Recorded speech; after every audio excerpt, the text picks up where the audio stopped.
Hello, everybody. Hello, hello. How is everybody doing? Hope you guys are doing okay. Hope you guys are doing awesome. I am gonna be a little quiet tonight, just because I'm gonna set the mood, so to speak. So I'm not gonna be as loud and energetic and obnoxious as I usually am. Also, because I'm a little tired, but yeah. Hello, everybody. Hello, Beast. Hello, Jordan. Hello, Dragon. How are you guys? Pissed off? I bet. That, from what I read in the chat, that does not sound fun, and I'm so sorry. I'm so sorry. PlayStation, dude. They like to screw you over, man. They like to screw you over. They really do like to screw you over. They really do. And it's unfortunate, but it's, you know, what can you do, right? Besides not just decide to not play it. Doing good? That's good. I'm glad. Glad you guys are doing okay. I am also doing okay. For those of you who were at, I did want to real quick start this off. For those of you who were at the premiere earlier today, thank you so much for tuning in. I appreciate all of you guys being there, and I'm glad you guys liked it. Or I hope you guys liked it, at least. Yes, I do, and yeah. I knew somebody was gonna make that joke. I knew somebody was. I knew somebody was gonna make that joke sooner or later. But yes, I do know the name. And we are not saying it in chat, please and thank you.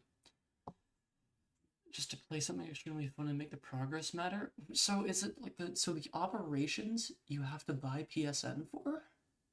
That's ridiculous, man. Right, well, HP Lovecraft was not a good person. He was very much not a good person. Very much not a good person.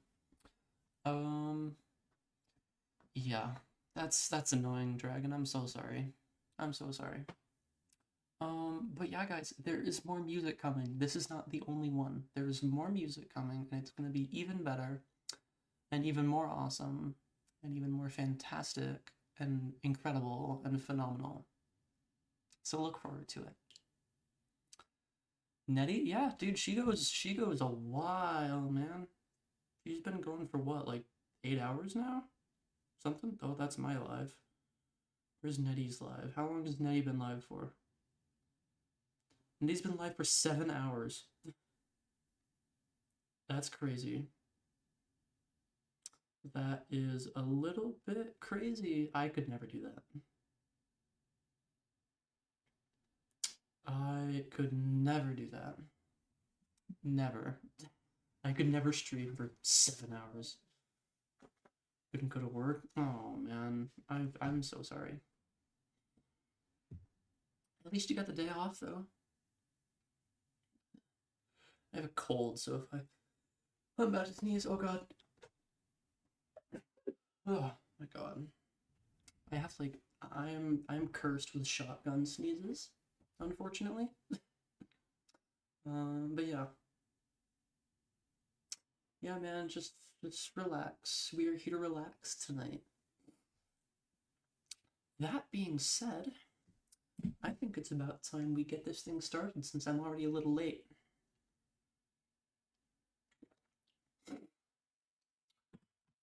I do, just so you guys know, I am not reading this online. I have I don't know if you can hear it. I have the physical copy, the commemorative edition of H.P. Lovecraft's Necronomicon. This thing is, how many pages is this? This is,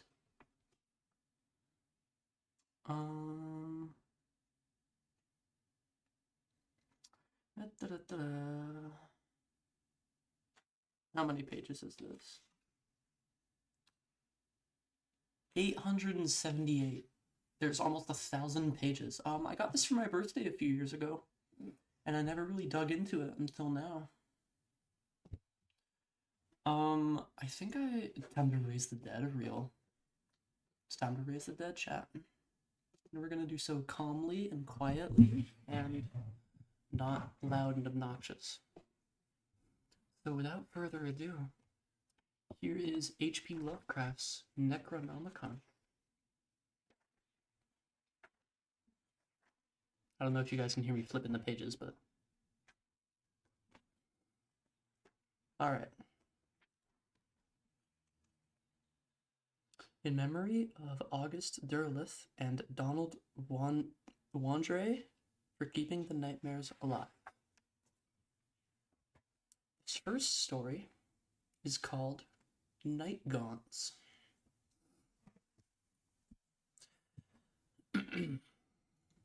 Out of what crypt they crawl, I cannot tell. But every night I see the rubbery things, black, horned, and slender, with membranous wings. They come in legions on the north wind's swell, with obscene clutch that titillates and stings, snatching me off on monstrous voyagings. To grey worlds hidden deep beneath nightmare's well.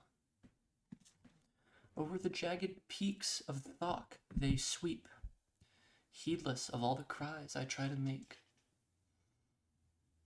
And down the nether pits to that foul lake, where the puffed shoggoths splash in doubtful sleep.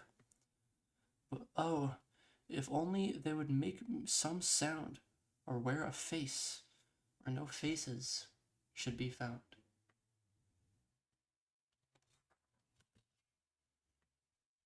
This next story is called Dagon. Yes, Night Gaunts is the first one. It's pretty short. Yes, it's an anthology book. Dagon. This one's a little longer. This one's about 4 pages. Alright. Dagon.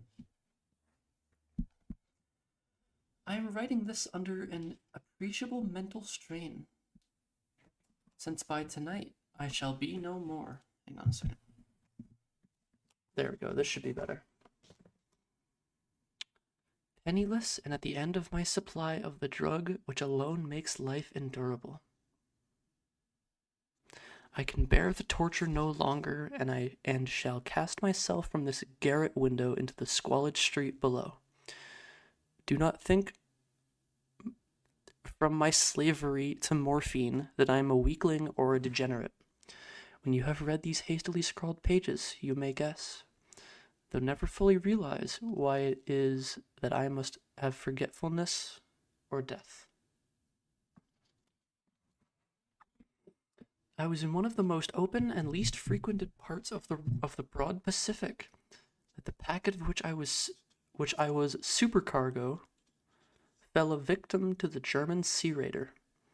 The Great War was then at its very beginning, and the ocean forces of the Hun had not completely sunk to their later degradation. so that our vessel was made a legitimate prize, whilst we of her crew oh, hang on, sorry, I lost my place, sorry. Whilst we of her crew were treated with all the fairness and consideration due to us as naval prisoners. So liberal indeed was the discipline of our captors that 5 days after we were taken, I managed to escape alone in a small boat with water and provisions for a good length of time. Starting off pretty lucky. When I finally found myself adrift and free, I had but little idea of my surroundings. Never a competent navigator, I could only guess vaguely by the sun and stars that I was somewhere south of the equator. Of the longitude I knew nothing, and no island or coastline was in sight. The weather kept fair, and for uncounted days I drifted aimlessly beneath the scorching sun, waiting either for some passing ship or to be cast on the shores of some habitable island. But neither ship nor land appeared, and I began to despair in my solitude upon the heaving vastness of unbroken blue. The change happened while I slept. Its details I shall never know, for my slumber, though troubled and dream-infested, was continuous. When at last I awakened, it was to discover myself half sucked into a slimy expanse of hellish black mire, which extended about me in monstrous undulations as far as I could see, and in which my boat lay grounded some distance away. Though one might well imagine that my first sensation would be of wonder at so prodigious and unexpected a transformation of scenery, I was, in reality, more horrified than astonished, for there was in the air and in the rotting soil a sinister quality which chilled me to the very core. The region was putrid with the carcasses of decaying fish and of other less describable things which I saw protruding from the nasty mud of the unending plain. Perhaps I should not hope to convey in mere words the unutterable hideousness that can dwell in absolute silence and barren immensity. There is nothing within hearing and nothing in sight save a vast reach of black slime, yet the very completeness of the stillness and the homogeneity of the landscape oppressed me with a nauseating fear. That's okay, Beast. Thanks for hanging out. The sun was blazing down from the sky, which seemed to me almost black in its cloudless cruelty, as though reflecting the inky marsh beneath my feet. As I crawled into the stranded boat, I realized that only one theory could explain my position. Through some unprecedented volcanic upheaval, a portion of the ocean floor must have been thrown to the surface, exposing regions which for innumerable millions of years had lain hidden under unfathomable watery depths. Sorry, I'm going to be sniffling for a second because I have a cold. I'm just going to mute myself real quick.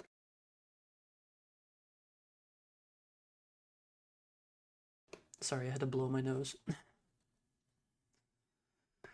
Okay, where was I?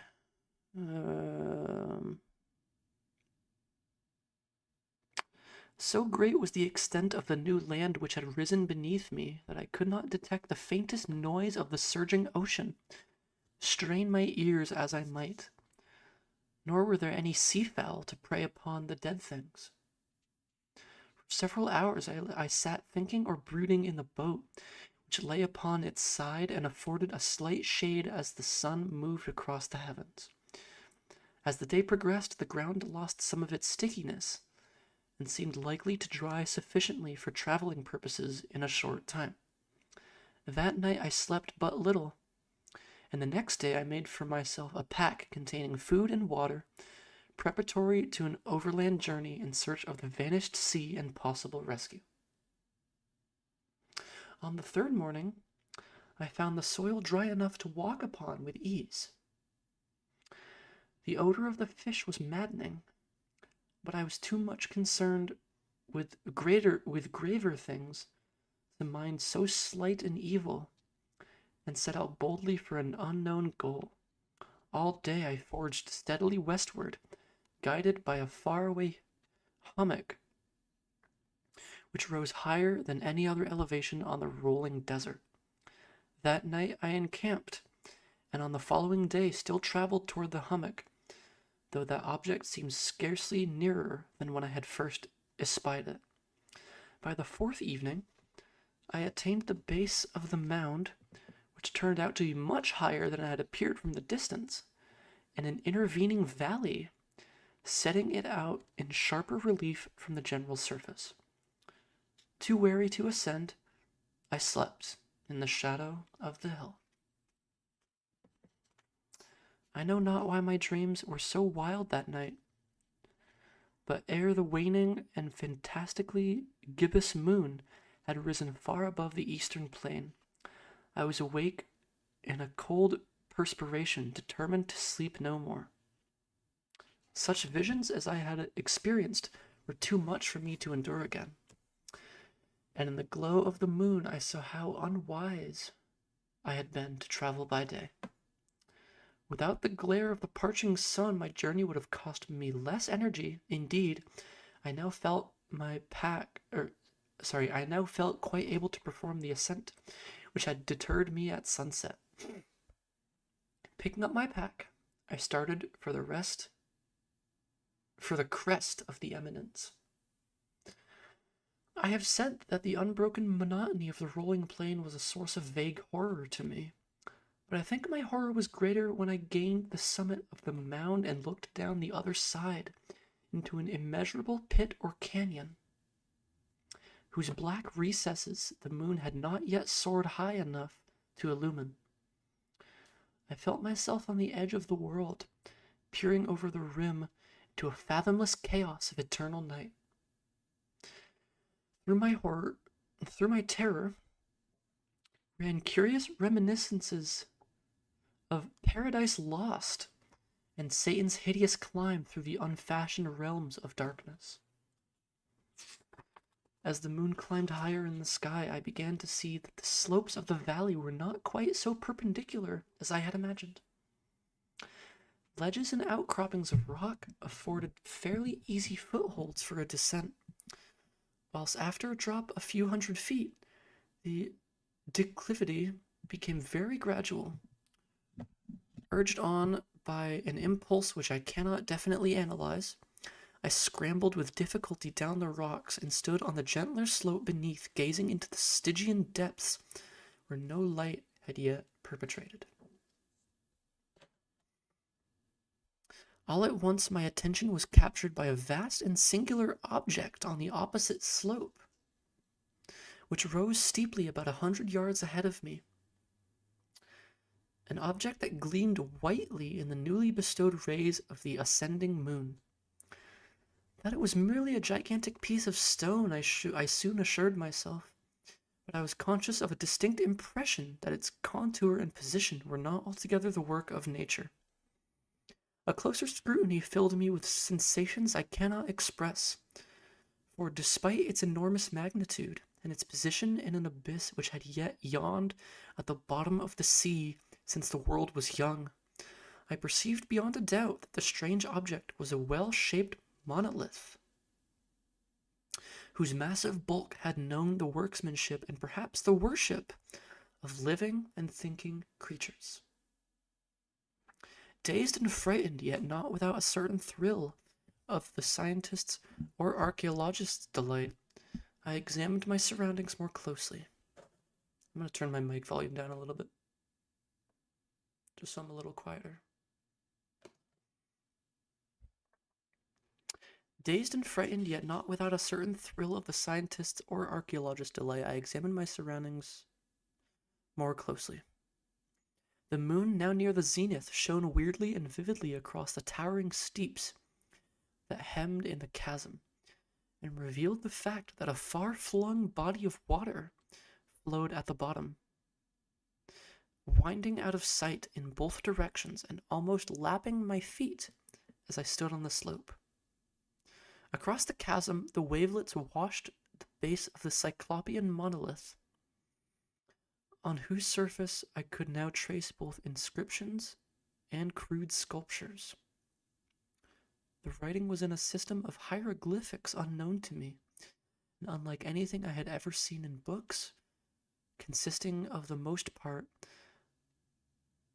of conventionalized aquatic symbols such as fishes, eels, octopi, crustaceans, mollusks, whales, and the like.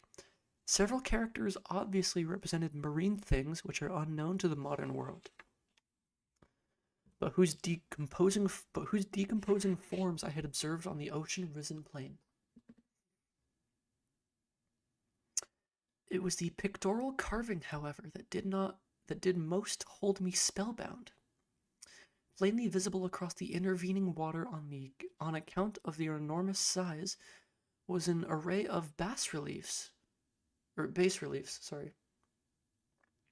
whose subjects would have excited the envy of a doré. I don't know what a doré is. I think that these things were supposed to depict men, at least a certain sort of men, though the creatures were shown disorienting like fishes in the waters of some marine grotto, or paying homage at some monolithic shrine which appeared to be under the waves as well. Of their faces and forms I dare not speak in detail, for the mere remembrance makes me grow faint. Grotesque beyond the imagination of a Poe or a Bulwer, they're damnably human in general outline despite webbed hands and feet. Shockingly wide and flabby lips, glassy bulging eyes, and other features less pleasant to recall. Curiously enough, they seem to have been chiseled badly out of proportion with their scenic background, for one of the creatures was shown in the act of killing a whale, represented as but little larger than himself. I remarked, as I say, their grotesqueness and strange size, but in a moment decided that they were merely the imaginary gods of some primitive fishing or seafaring tribe. Some tribe whose last descendant had perished eras before the first ancestor of the Piltdown or Neanderthal man was born. Awestruck at this unexpected glimpse into past beyond the conception of the most daring anthropologist, I stood musing whilst the moon cast queer reflections on the silent channel before me. And now I have to ban a Twitch bot. Give me 1 second, guys. I'm so sorry. Give me 1 second here. 1 second.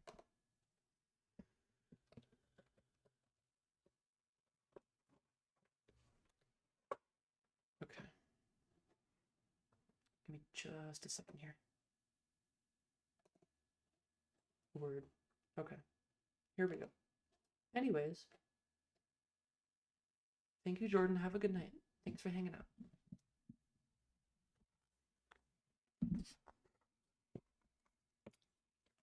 Alright, where were we? Then suddenly I saw it. With only a slight churning to mark its rise to the surface, the thing slid into view above the dark waters. Vast, Polyphemus-like and loathsome, it darted like a stupendous monster of nightmares to the monolith, about which it flung its gigantic scaly arms, while it bowed its hideous head and gave vent to certain measured sounds. I think I went mad then. Of my frantic ascent of the slope and cliff, and of my delirious journey back to the stranded boat, I remember little. I believe it sang a great deal and laughed oddly when I was unable to sing. Oh, I believe I sang a great deal and laughed oddly when I was unable to sing. I have indistinct recollections of a great storm some time after I reached the boat. At any rate, I knew that I heard peals of thunder and other tones which nature utters only in her wildest moods.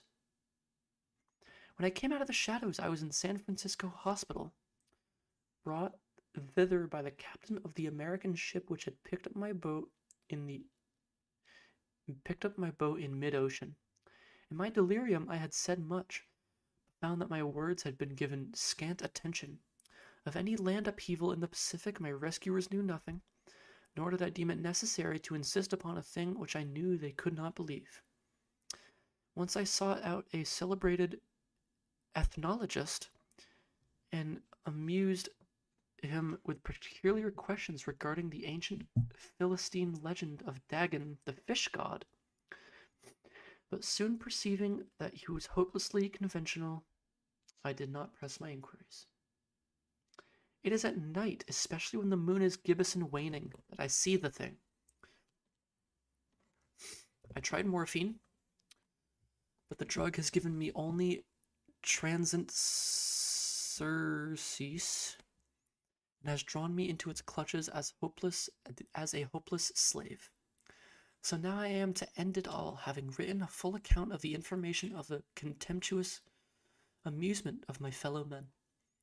Often I ask myself if it could not at all have been a pure phantasm, a mere freak of fever as I lay sun-stricken and raving in the open boat after my escape from the German man-of-war. This I ask myself, but ever does there come before me a hideously vivid vision in reply. I cannot think of the deep sea without shuddering at the nameless things that may at this very moment be crawling and floundering on its slimy bed, worshipping their ancient stone idols and carving their own detestable likeness on submarine obelisks of water-soaked granite. I dream of a day when they may rise above the billows to drag down in their reeking talons the remnants of puny, war-exhausted mankind. Of a day when the land shall sink and the dark ocean floor shall ascend amidst universal pandemonium. The end is near. I hear a noise at the door, as if some immense slippery body lumbering against it. It shall not find me. God, that hand.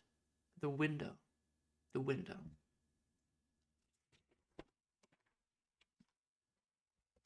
And that is the end of Dagon.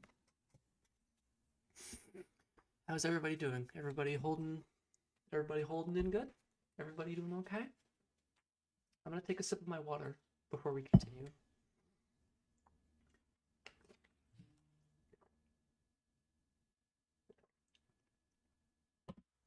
And I'm gonna put my phone away so that the vibrations stop being annoying. Because that's getting really annoying.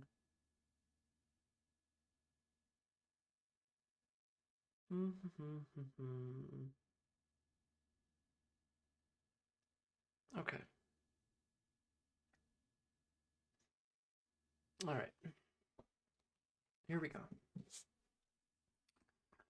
This next one is called The Statement of Randolph Carter. I should put on some music. I'm gonna put on some music, guys. I'm gonna put on some atmospheric, copyright-free, hopefully, copyright-free music. So let me do that real quick. I'm gonna put my mic over here so I'm a little quieter.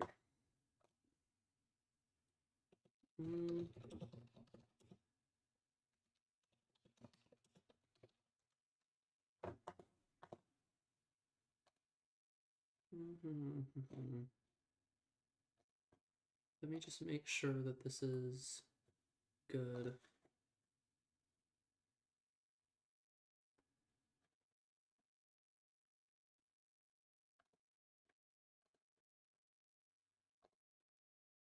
Hang on a second, guys.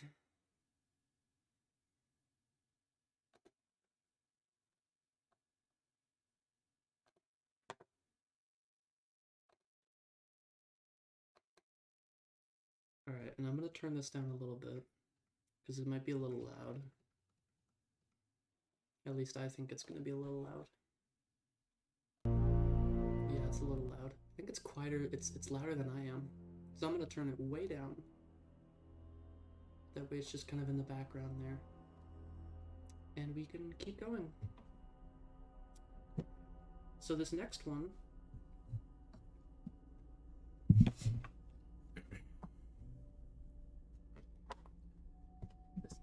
is called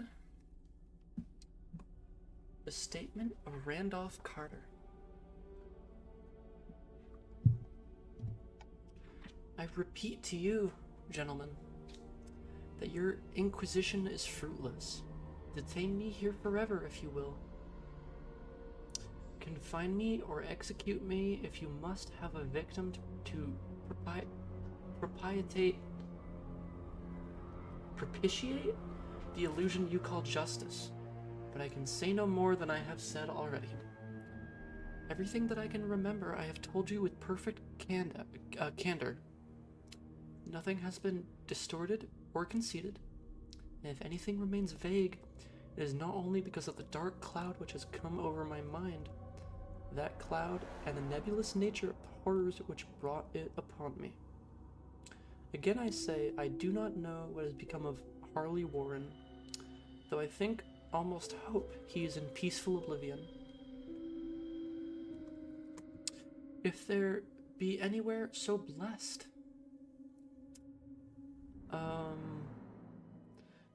if there be anywhere so blessed a thing, it is true that I have for years been his closest friend, and a partial sharer of his terrible researches into the unknown.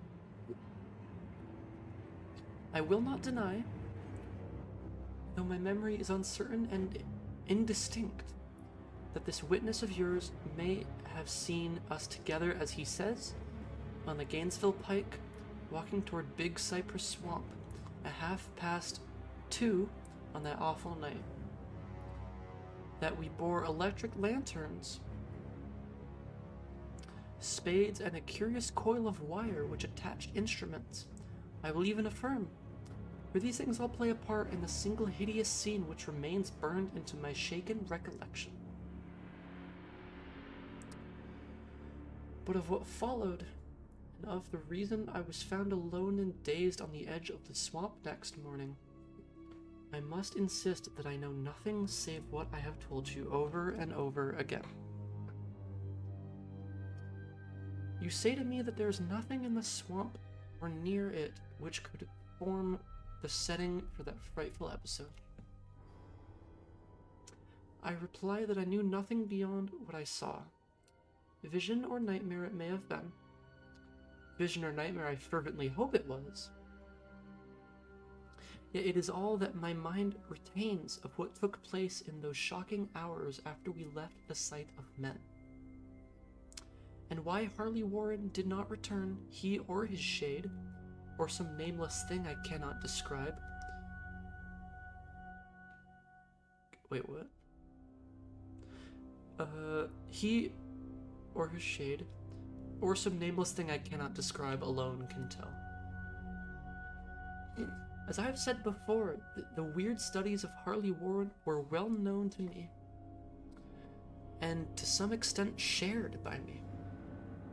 Of his vast collection of strange, rare books on forbidden subjects, read all that are written in the languages of which I am a master. But these are few as compared with those in languages I cannot understand. Most, I believe, are in Arabic, and the fiend-inspired book which brought on the end, the book which he carried in his pocket out of the world, was written in characters whose like I never saw elsewhere.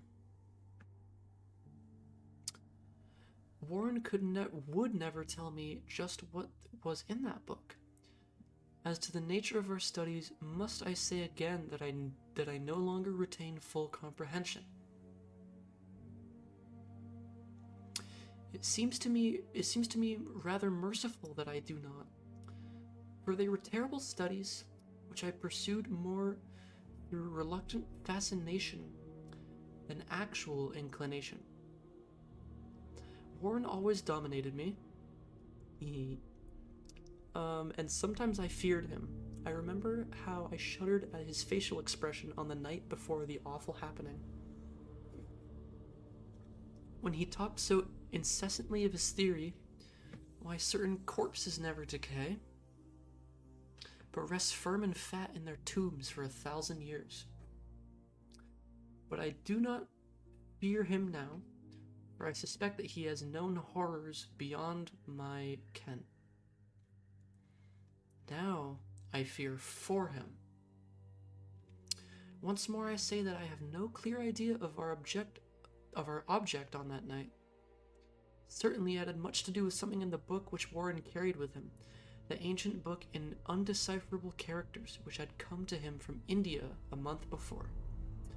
But I swear I do not know what it was that we expected to find.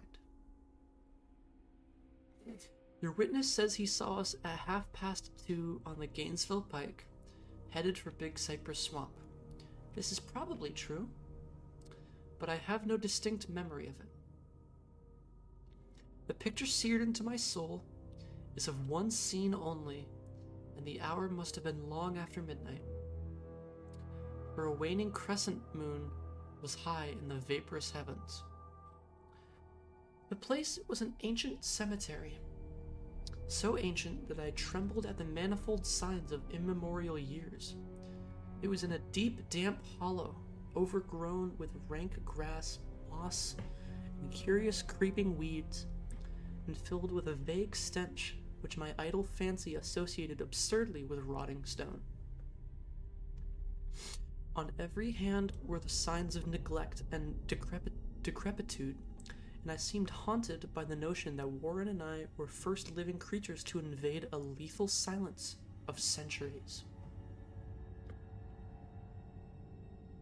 Over the valley's rim, a what? Waning crescent moon peered through the noisome vapors that seemed to emanate from unheard of catacombs. And by its feeble wavering beams I could distinguish a repellent array of antique slabs, urns, and cenotaphs, and mausoleum facades, all crumbling, moss-grown, and moisture-stained, and partly concealed by the gross luxuriance of unhealthy vegetation. Sorry I'm stumbling over words here, guys. There are a few words in here that I don't know. This was written like a long time ago, so there's some like ye olde English in here that I don't quite understand. My first vivid impression of my own presence in this terrible necropolis concerns the act of pausing with Warren before a certain half-obliterated sepulture and of throwing down some burdens which we seemed to have been carrying. I now observed that I had with me an electric lantern and 2 spades, whilst my companion was supplied with a similar lantern and a portable telephone outfit. No word was uttered, for the spot and the task seemed known to us, and without delay we seized our spades and commenced to clear away the grass, weeds, and drifted earth from the flat, archaic mortuary. After uncovering the entire surface, which consisted of 3 immense granite slabs, we stepped back some distance to survey the charnel scene, and Warren appeared to make some mental calculations. Then he returned to the sepulchre, and using his spade as a lever sought to pry up the slab lying nearest to a stony ruin which may have been a monument in its day. He did not succeed, and motioned to me to come to his assistance. Finally, our combined strength loosened the stone, which we raised and tipped to one side. The removal of the slab revealed a black aperture from which rushed an effluence of miasmal gases so nauseous that we started to back in horror. After an interval, however, we approached the pit again and found the exhalations less unbearable. Our lanterns disclosed the top of a flight of stone steps, dripping with some detestable ichor of the inner earth.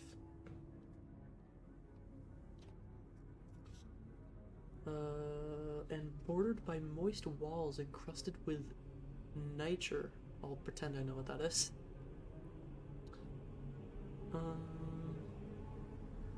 And now, for the first time, my memory records verbal discourse. Warren addressing me at length in his mellow tenor voice. "I'm sorry to have to ask you to stay on the surface," he said, "but it would be a crime to let anyone with your frail nerves go down there. You can't imagine, even from what you have read and from what I've told you, the things I shall have to see and do. It's fiendish work, Carter. And I doubt if any man without ironclad sensibilities could ever see it through and come up alive and sane. I don't wish to offend you, and heaven knows I'd be glad enough to have you with me, but the responsibility is a certain sense of mine.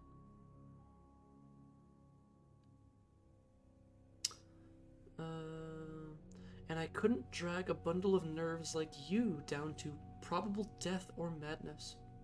I tell you, you can't imagine what the thing is really like. But I promise to keep you informed over the telephone of every move. You see, I have enough wire here to reach the center of the earth and back. I can still hear in memory those coolly spoken words, and I can still remember my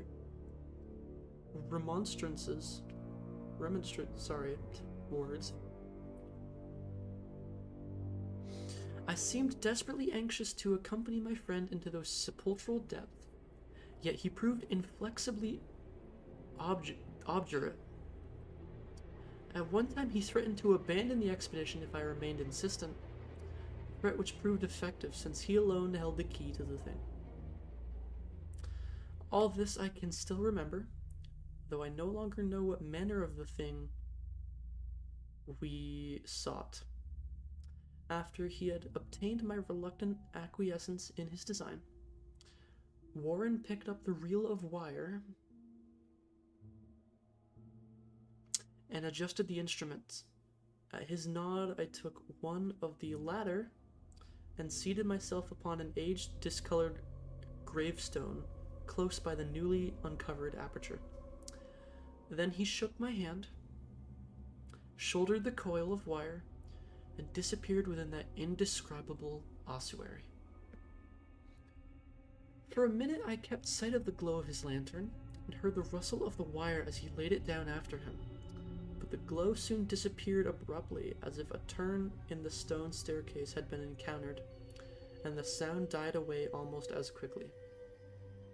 I was alone, yet bound to the unknown depths by those magic strands whose insulated surface lay green beneath the struggling beams of that waning crescent moon. I constantly consulted my watch by the light of my electric lantern, and listened with feverish anxiety at the receiver of the telephone. But for more than a quarter of an hour, I heard nothing. Then, a faint clicking came from the instrument, and I called down to my friend in a tense voice. Apprehensive as I was, I was nevertheless unprepared for the words which came up from that uncanny vault.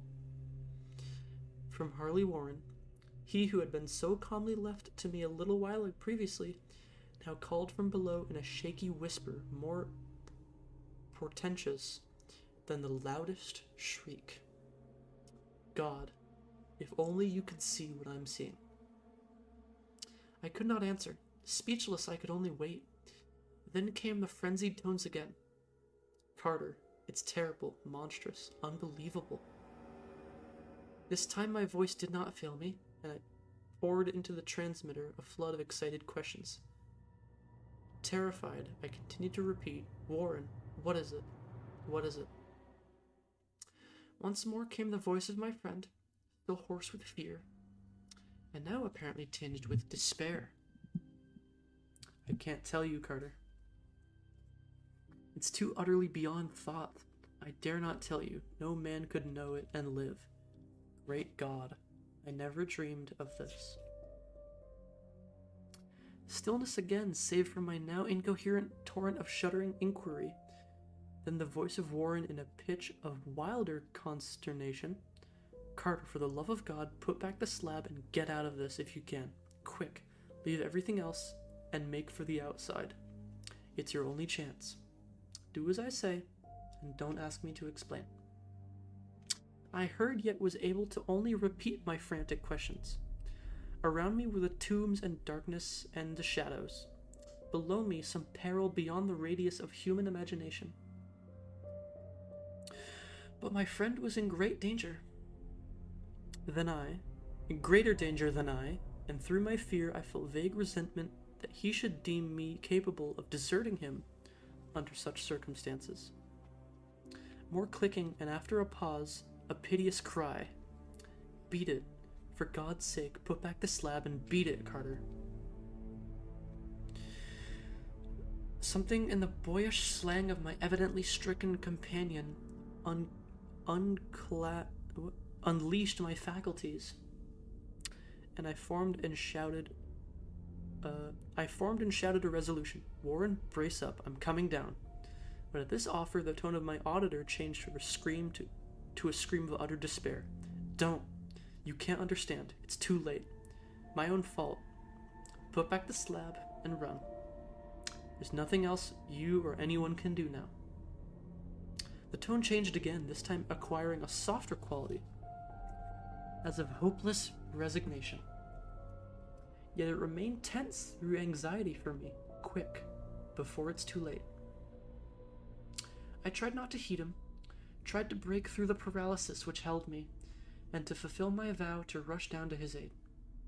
But his next whisper found me still held inert in the chains of stark horror.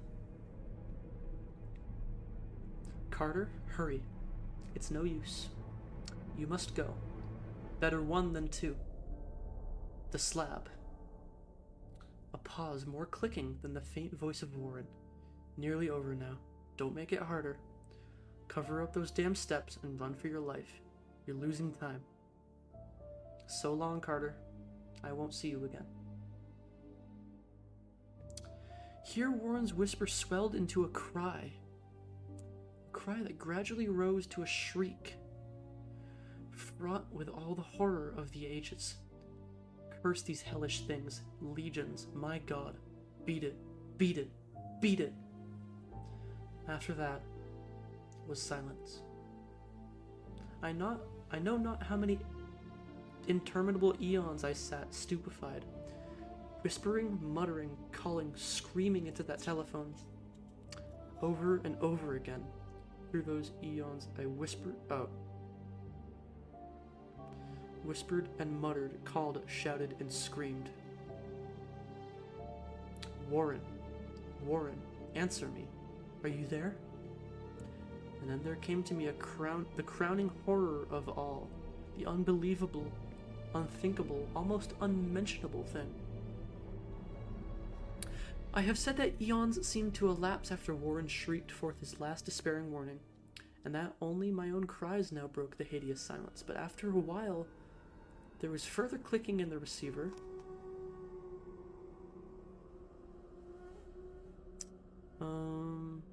I strained my ears to listen. Again I called down, Warren, are you there?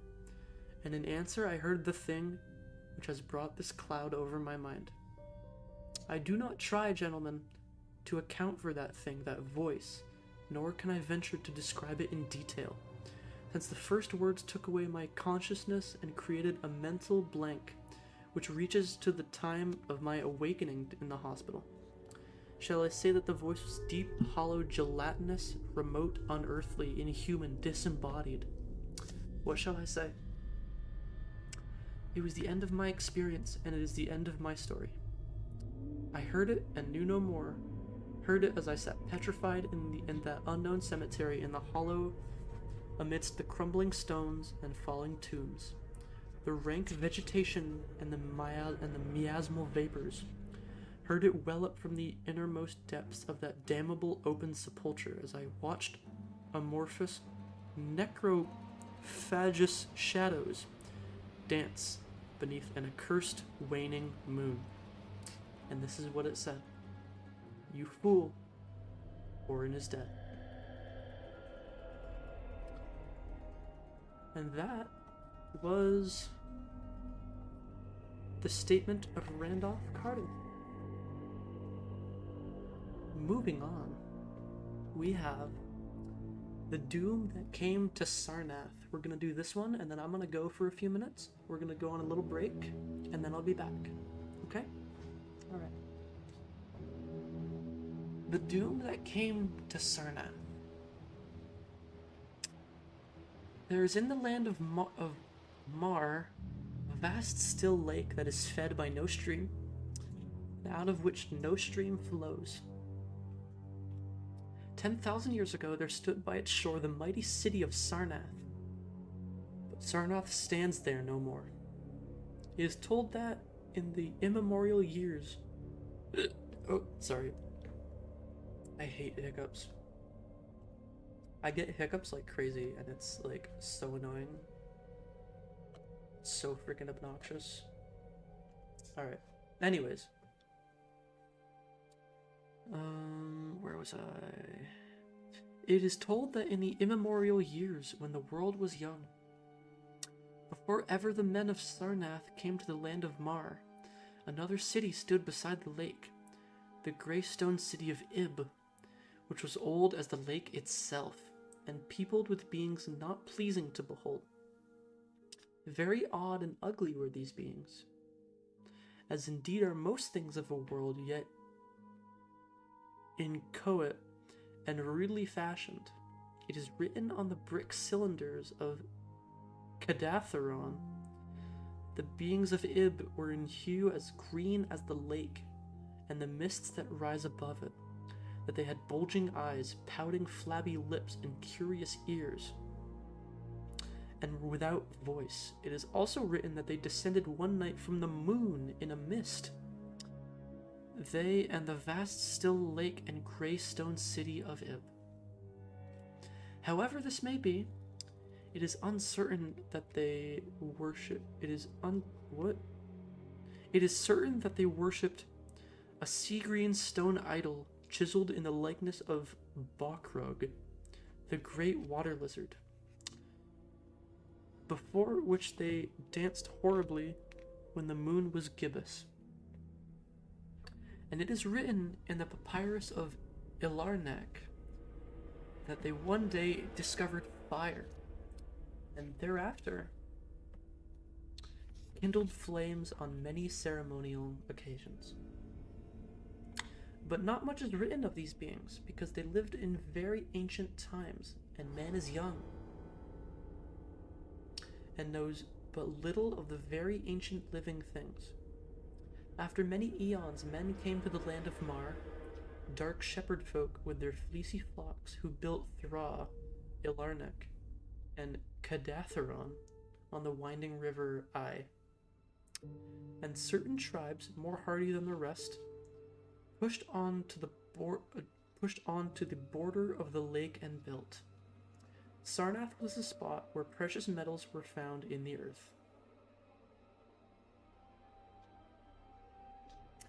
Not far from the grey city of Ib did the wandering tribes lay the first stones of Sarnath.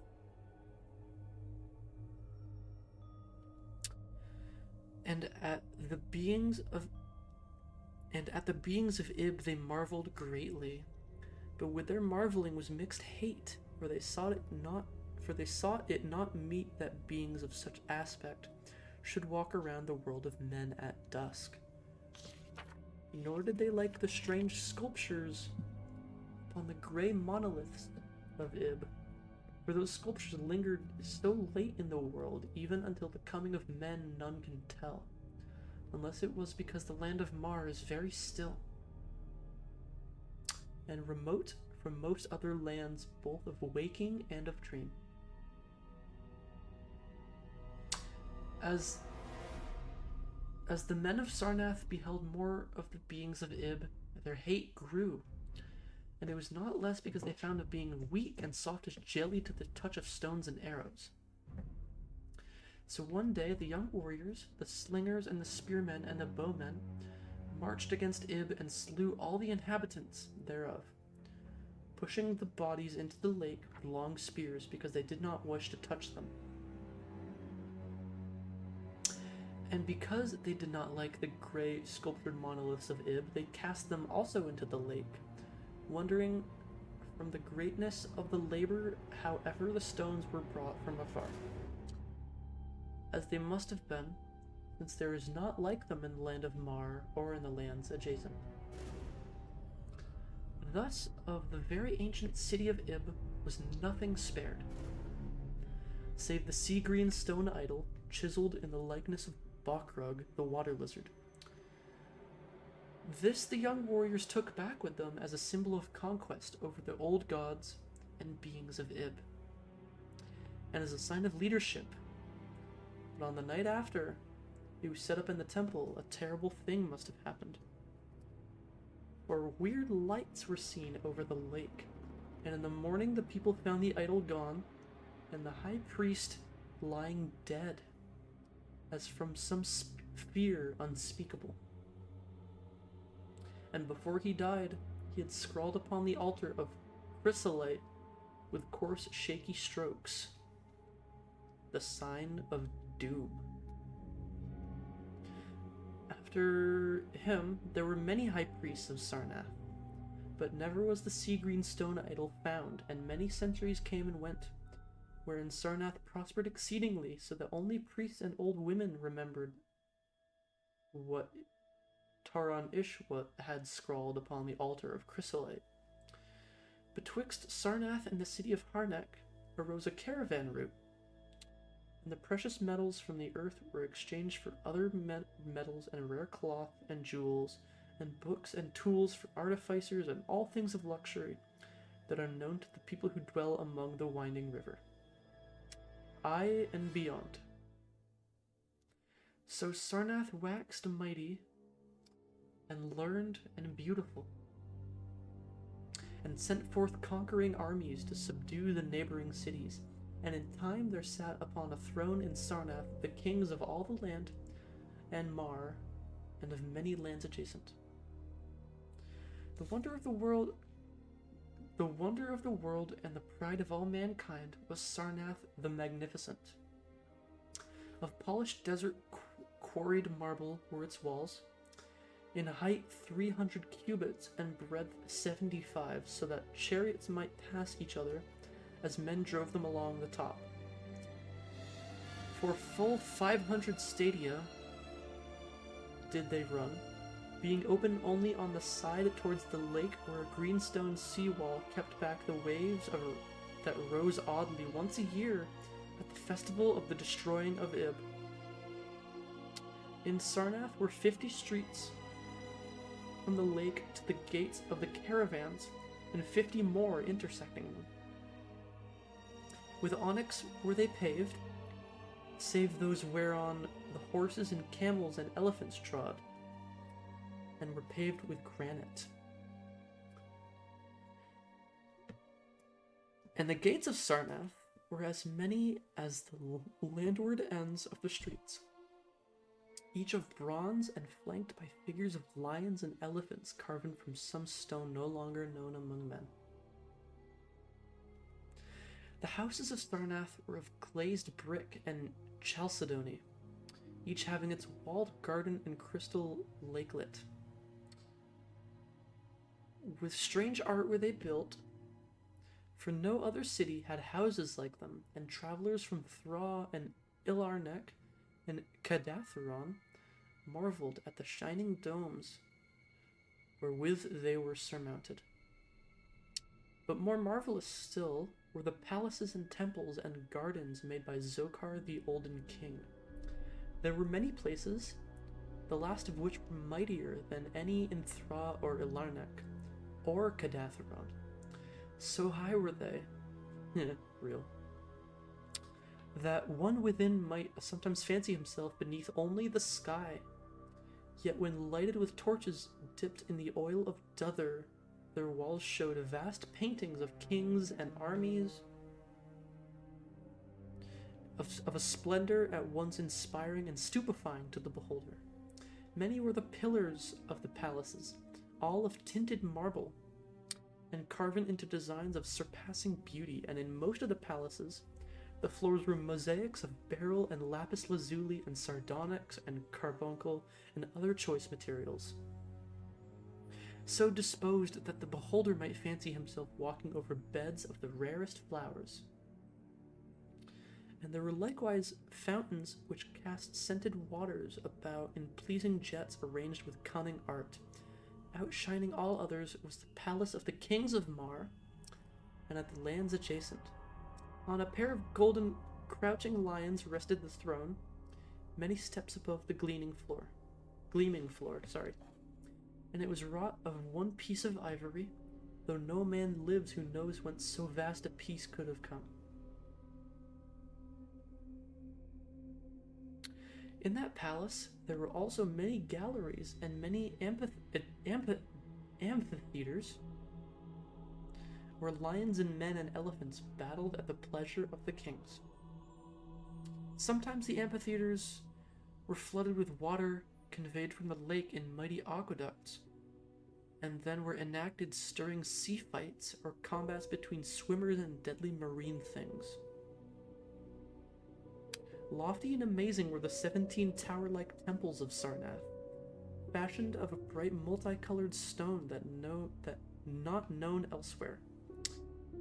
A full 1,000 cubits high stood the greatest among them, wherein the high priests dwelt with a magnificence scarce less than that of kings. On the ground in worship of Zokalar and Tamash and the Loban, the chief gods of Sarnath, those whose incense enveloped shrines were as the thrones of monarchs. Not like the icons of other gods were those of Zokalar and Tamash and Loban, for so close to life were they that one might swear the graceful bearded gods themselves sat in ivory thrones. And up unending steps of Zircon was the tower chamber, where from the high priests looked out over the city and the plains and the lake by day, and at the cryptic moon and significant stars and planets and their reflections in the lake at night. Here was done the very secret and ancient rite in detestation of Bakrug, the water lizard, and here rested the altar of chrysolite, which bore the doom scroll of Taranish. Wonderful likewise were the gardens made by Zokar the Olden King. In the center of Sarnath they lay, covering a great space and encircled by a high wall, and they were surmounted by a mighty dome of glass, through which alone the sun and moon and planets, when it was clear, and from which were hung fulgent images of the sun and moon and stars and planets when it was not clear.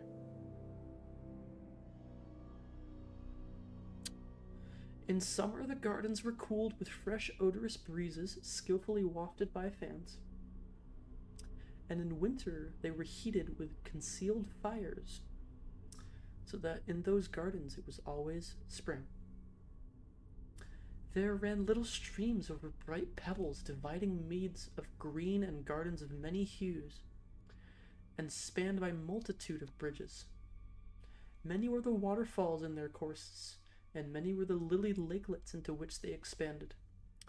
Over the streams and lakelets rode white swans, whilst the music of rare birds chimed in with the melody of the waters. In ordered terraces rose the green banks, adorned here and there with bowers of vines and sweet blossoms, and seats and benches of marble and porphyry.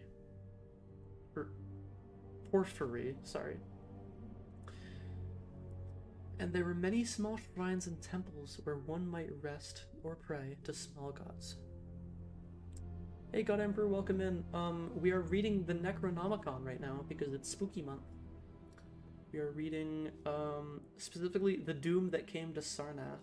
We're reading through the whole thing, or at least starting to, and we're at this one. I have like a physical special edition of this book that I've been dying to read recently. Each year there was celebrated in Sarnath the feast of the destroying of Ib, at which time wine, song, dancing, and merriment of every kind abounded. Great honors were then paid to the shades of those who had annihilated the odd ancient beings, and the memory of those beings and their elder gods was derided by dancers and luttonists crowned with roses from the gardens of Zokar. And the kings would look out over the lake and curse the bones of the dead that lay beneath it. At first, the high priests liked not these festivals, for there had descended amongst them tales of how the sea-green icon had vanished, and how Taran-Ish had died from fear and left a warning. And they said that from their high tower they sometimes saw lights beneath the waters. But as many years passed without calamity, even the priests laughed and cursed and joined in on the orgies of the feasters. Lovely. Indeed, had they not themselves, in their high tower, often performed the very ancient and secret rite in detestation of Bukrug the water lizard? And 1,000 years of riches and delight passed over Sarnath, a wonder of the world. Gorgeous beyond thought was the feast of the 1000th year of the destroying of Ib. For a decade had it been talked of in the land of Mar, and as it drew nigh there came to Sarnath on horses and camels and elephants men from Thra, Ilarnek, and Kadatharon, cities of Mar and the lands beyond. Before the marble walls on the appointed night were pitched the pavilions of princes and the tents of travelers. Within his high banquet hall reclined the Nargis High, the king drunken with ancient wine from the vaults of conquered Noth, and surrounded by feasting nobles and hurrying slaves, there were eaten many strange delicacies at the feast. Peacocks from the distant hills of Implan, heels of camels from the Nazik desert, nuts and spices from Sidatherian groves, and pearls from wave-washed Tal, discovered in the vinegar of Thra. Of sauces there are an untold number, prepared by the subtlest cooks in all of Mar, and suited to the palate of every feaster. The most prized of all the viands were the great fishes from the lake, each of vast size and served upon golden platters set with rubies and diamonds. While the king and his nobles feasted within the palace, and viewed the crowning dish as it awaited them on golden platters, others feasted elsewhere. In the tower of the great temple, the priests held revels, and in pavilions without walls, the princes of neighboring lands made merry. And it was the high priest, Naika, who first saw the shadows that descended from the gibbous moon into the lake, and the damnable green mists that arose from the lake to meet the moon and to shroud in a sinister haze the towers and the domes of faded Sarnath. Thereafter those in the towers and without the walls beheld strange lights on the water, and saw the grey rock Acurian, which was wont to rear high above it near the shore, was almost submerged, and fear grew vaguely yet swiftly, so that the princes of Ilarnek and of Far Rokal took down and folded their tents and pavilions and departed, though they scarce knew the reason for their departing. Then, close to the hour of midnight, all the bronze gates of Sarnath burst open and emptied forth a frenzied throng that blackened the plain, so that all the visiting princes and travelers fled away in fright. For on the faces of this throng was writ a madness born of horror and horror unendurable, and on their tongues were words so terrible that no hearer paused for proof. Men whose eyes were wild with fear shrieked aloud of the sight within their king's banquet hall, where through the windows were seen no longer the forms of Nargis High and his nobles and slaves, but a horde of indescribable green, voiceless things with bulging eyes, pouting flabby lips, and curious ears. Things which danced horribly, bearing in their paws golden platters set with rubies and diamonds and containing uncouth flames. And the princes and travelers, as they fled from the doomed city on horses and camels and elephants, looked again upon the mist-beginning lake and saw the grey rock was quite submerged. Through all the land of Mar and the land adjacent spread the tales of those who had fled from Sarnath, and caravans sought that accursed city and its precious metals no more. It was long ere any travelers went thither, and even then only the brave and adventurous young men of yellow hair and blue eyes who are no kin to the man of Mar. Those men indeed went into the lake to view Sarnath, but though they found the vast still lake itself and the grey rock, a current which rears high above it near the shore, they beheld not the wonder of the world and pride of all mankind. Where once had risen walls of 300 cubits and towers yet higher, now stretched only the marshy shore. Where once had dwelt 50 million of men, now crawled the detestable water lizard. Not even mines of precious metal remained. Doom had come to Sarnath. But half buried in the rushes was spied a curious green idol.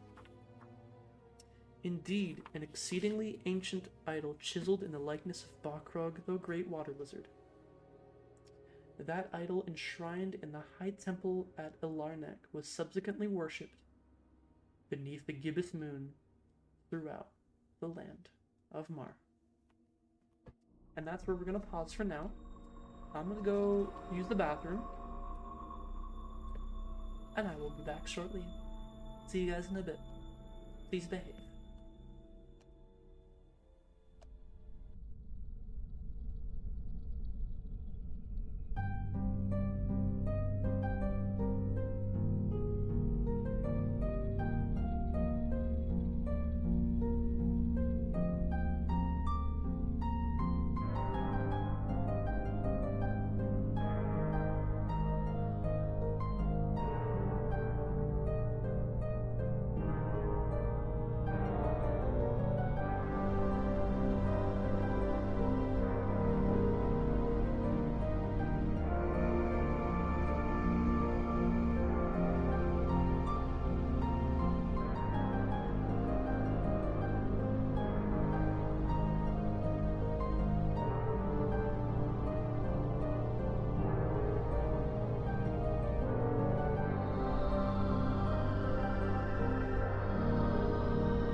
Alright, I'm back.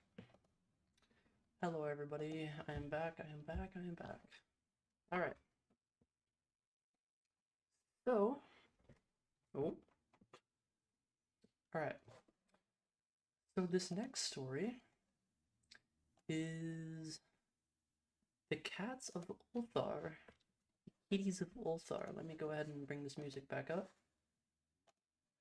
Hopefully we don't get copy struck for it, because we've been dealing with quite a bit of copyright issues lately. Hopefully we don't get nuked. But here we go. This is The Cats of Ulthar. It is said that in Ulthar, which lies beyond the river Sky, no man may kill a cat, and this I can verily believe as I gaze upon him who sitteth purring before the fire. For the cat is cryptic, and close to strange things which men cannot see. He is the soul of antique Egyptus, and bearer of tales from forgotten cities in Monroe and Ophir. He's the kin of the jungle's lords, and heir to the secrets of Hoari and sinister Africa. Why? Okay, that's a weird sentence that I don't think needed to be in there. The Sphinx is his cousin, and he speaks her language, but he is more ancient than the Sphinx, and remembers that which she hath forgotten. In Ulthar, before even the burgesses forbade the killing of cats, there dwelt an old cotter and his wife who delighted to trap and slay the cats of their neighbors. Why they did this, I know not, save that many hate the voice of the cat in the night, and take it ill that cats should run stealthily about yards and gardens at twilight.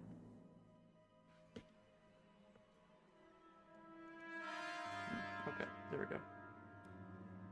But whatever the reason, this old man and woman took pleasure in trapping and slaying every cat which came near to their hovel, and from some of the sounds heard after dark, many villagers fancied that the manner of slaying was exceedingly peculiar.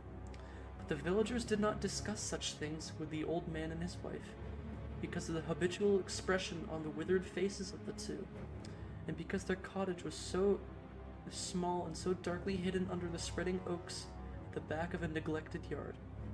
In truth, much as the owners of cats hated these old folk, they feared them more, and instead of berating them as brutal assassins, merely took care that no cherished pet or mouser should stray toward the remote hovel under the dark trees.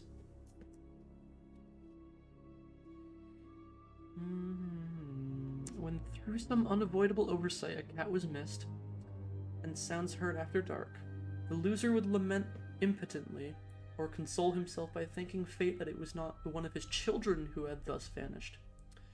For the people of Ulthar were simple and knew not whence it is all... What? And knew not whence it is all cat... Okay, I'm gonna read this verbatim. This sentence makes no sense.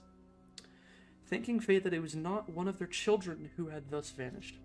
For the people of Ulthar were simple and knew not whence it is all cats first came. Oh, I get it. And knew not whence it is all cats first came. I think you could have probably used a when in between is and all, but whatever. This is like older English, so it's a little bit weird, but that's okay. Alright. One day, a caravan of strange wanderers from the south entered the narrow, cobbled streets of Ulthar. Dark wanderers they were, and unlike the other roving folk who passed through the village twice every year, in the marketplace they told fortunes for silver and bought beads from the merchants. What was the land of these wanderers none could tell, but it was seen that they were given strange prayers, and that they had painted on the sides of their wagons strange figures with human bodies and the heads of cats, hawks, rams, and lions. And the leader of the caravan wore a headdress with two horns and a curious disc between them. There was in this singular caravan a little boy with no father or mother, but only a tiny black kitten to cherish. The plague had not been kind to him, yet had left him this small furry thing to mitigate his sorrow. Aww. And when one is very young, one can find great relief in the lively antics of a black kitten. So the boy whom the dark people called Menace smiled more often than he wept as he sat playing with his graceful little kitten on the steps of an oddly painted wagon. On the third morning of the wanderer's stay, Menace could not find his kitten, and as he sobbed aloud in the marketplace, certain villagers told him of an old man and his wife, and of sounds heard in the night. And when he heard these things, his sobbing gave place to meditation, and finally to prayer. He stretched out his arms towards the sun and prayed in a tongue no villager could understand, though indeed the villagers did not try very hard to understand, since their attention was mostly taken up by the sky and the odd shapes the clouds were assuming. It's very peculiar, but as the little boy uttered his petition, there seemed to form overhead the shadowy nebulous figures of exotic things, of hybrid creatures crowned with horn-flanked discs. Nature is full of such illusions to impress the imaginative. That night, the wanderers left Ulthar and were never seen again. I'm gonna blow my nose again. Jesus. Oh my god.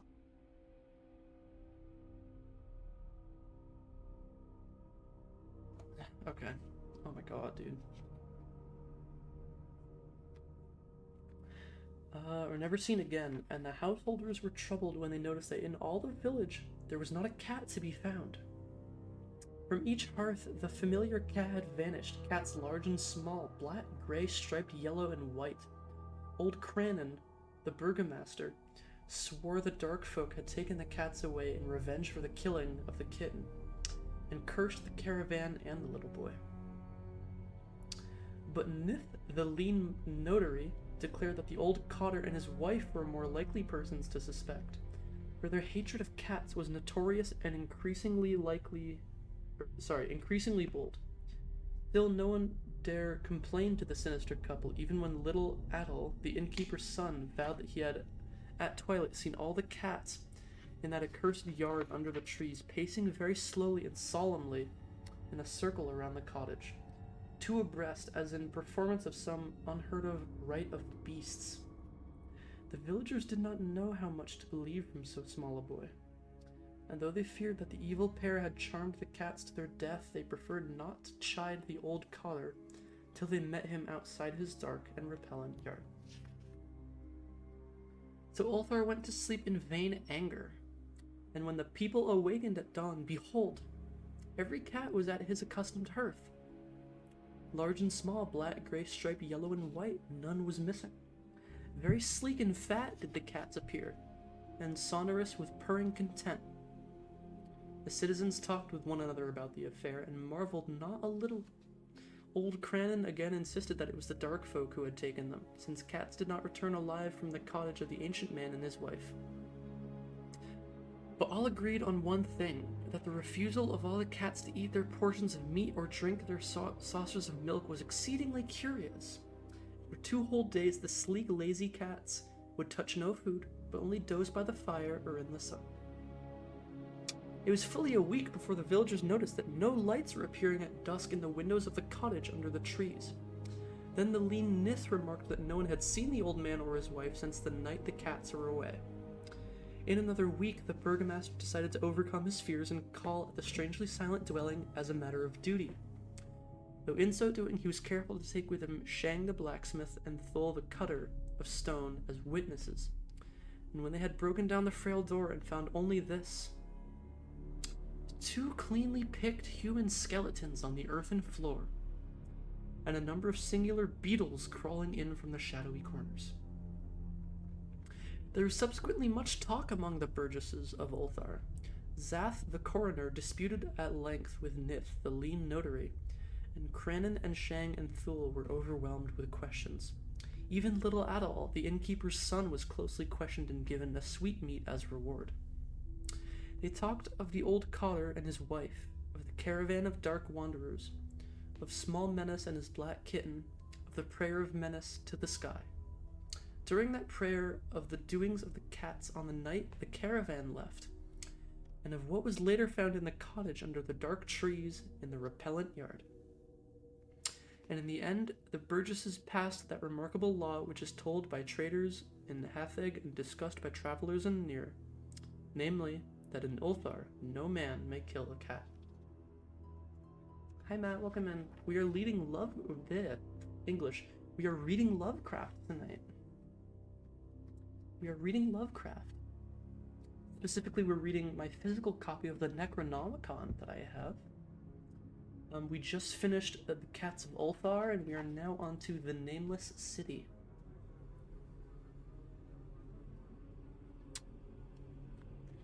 The Nameless City.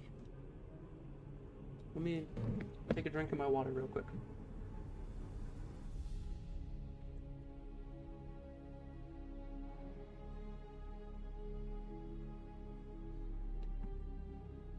Alright.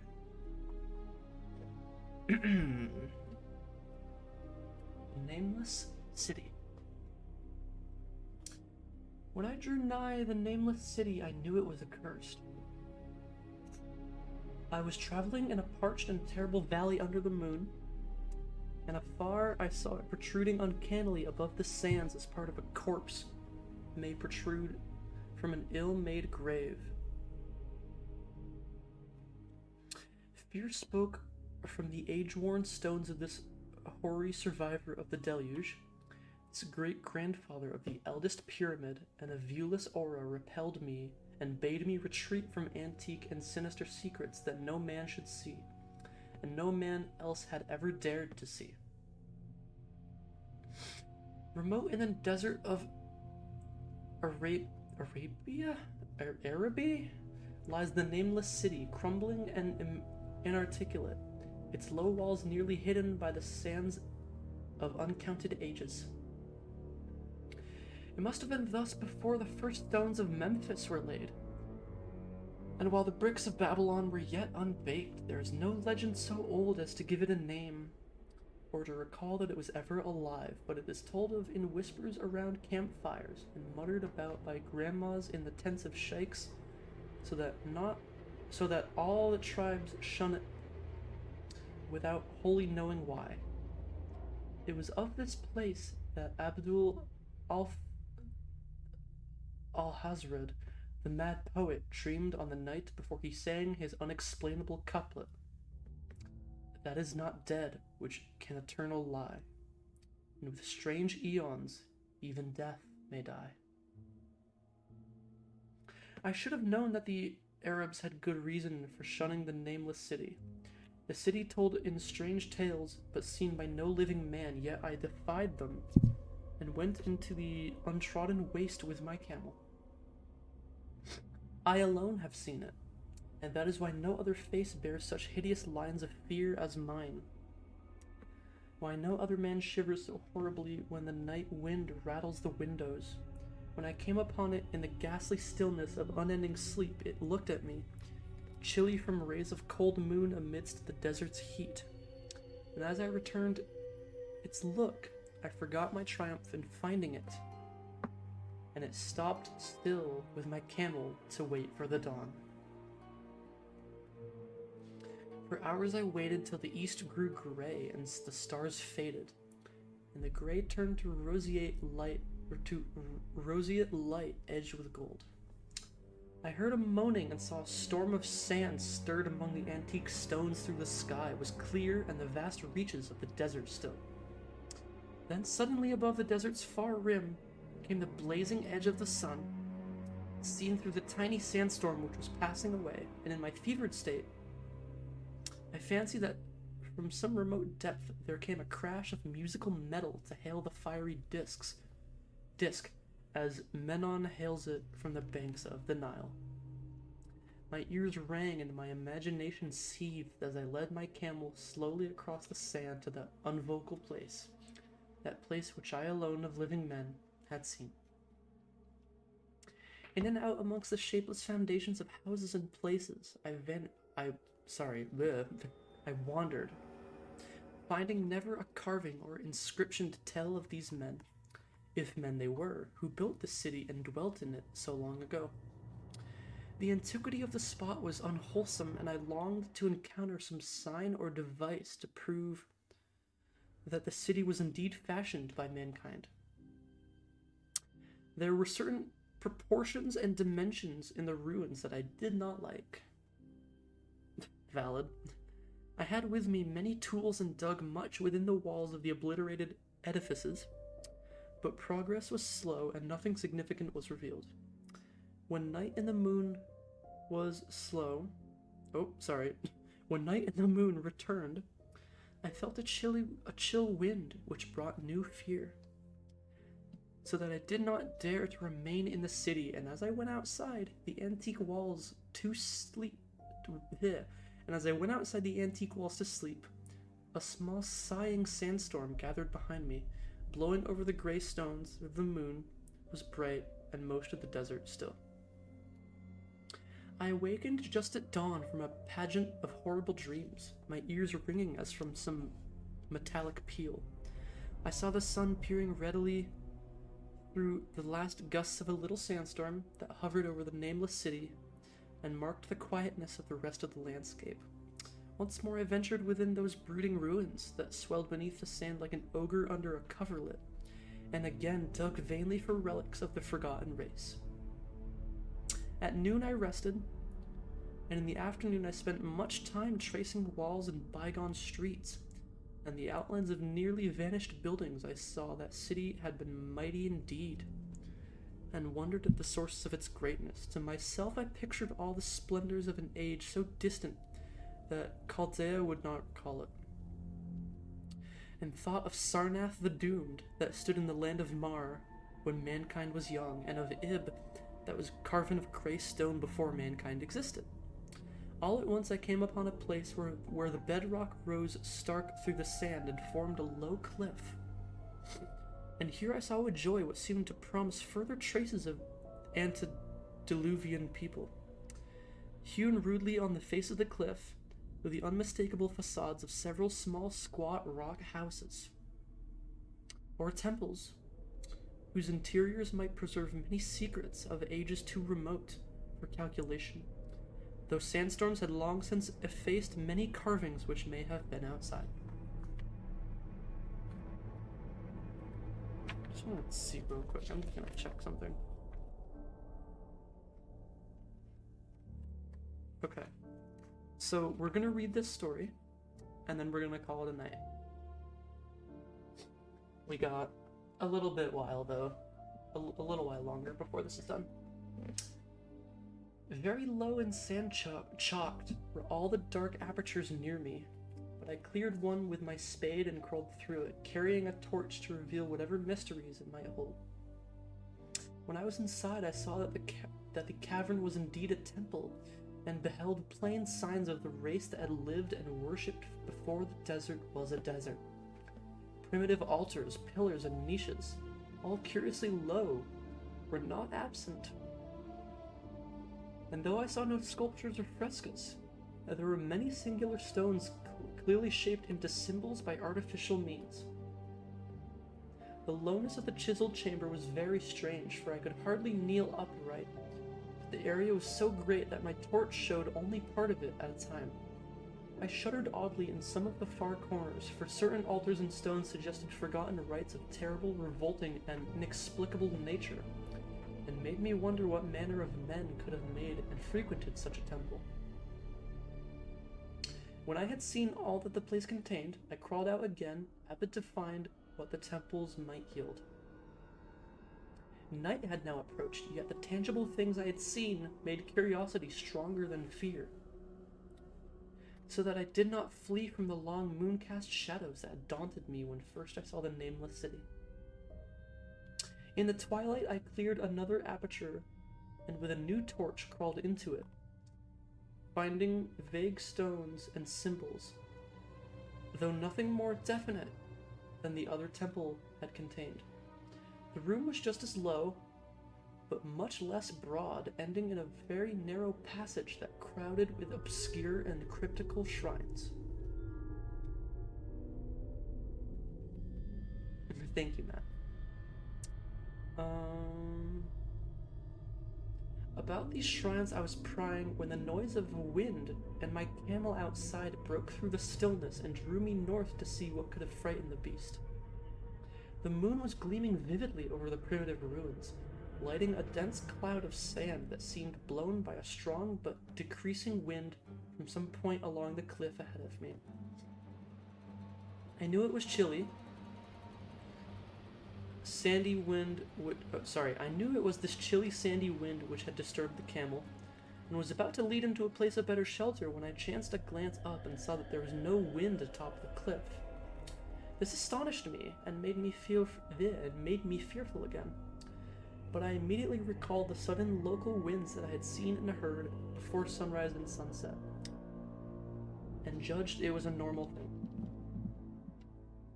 I decided it came from some rock fissure leading to a cave, and watched the troubled sand to trace it to its source, soon perceiving that it came from the black orifice of a temple a long distance south of me, almost out of sight. Against the choking sand cloud, I plodded toward this temple.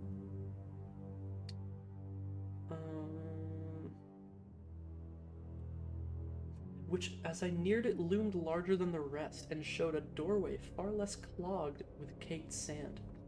I should have entered had not the terrific force of the icy wind almost quenched my torch. It poured madly out of the dark door, sighing uncannily as it ruffled the sand and spread among the weird ruins. Soon it grew fainter, and the sand grew more and more still, till finally all was at rest again. But a presence seemed stalking among the spectral stones of the city, and when I glanced at the moon it seemed to quiver as though mirrored in quiet waters. I was more afraid than I could explain. But not enough to dull my thirst for wonder. So soon as the wind was quite gone, I crossed into the dark chamber from which I had come.